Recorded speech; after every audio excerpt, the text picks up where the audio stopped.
It's fall, we're heading into winter, it's already snowed a couple times. So today I'm gonna show you how to make this sweet potato soup.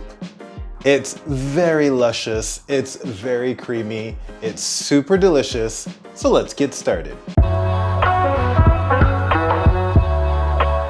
So the first thing you want to do is to prep some of your ingredients. So you're going to start by cutting up 3 to 4 sweet potatoes. You're looking for about 530 grams of sweet potatoes. And you're also going to chop up 1 apple. Any apple of your choice will do. You're also going to need 1 medium-sized onion, chop that up real nice like. And you're also going to need 3 cloves of garlic and some ginger, about a teaspoon, and get the fresh stuff because it will definitely elevate this dish. So of course, once that's all finished, it's time to head over to the stove.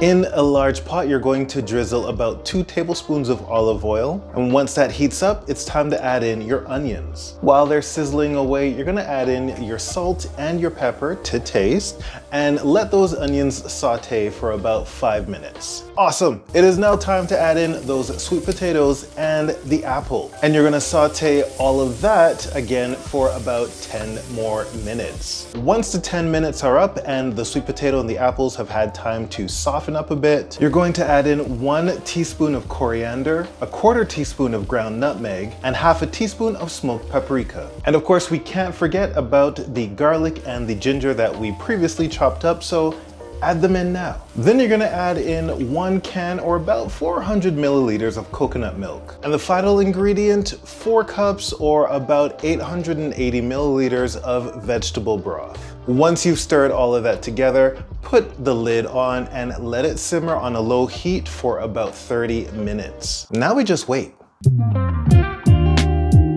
Now you've got a couple of options. Once the 30 minutes are up, you're going to use either a hand blender like an emulsifier to blend the ingredients together right there in the pot to make it all smooth and glossy and delicious, or you can empty the contents out into a blender and blitz it that way. But either way, you want a smooth and delicious soup. And hey, once that's done, yeah, it's time to eat.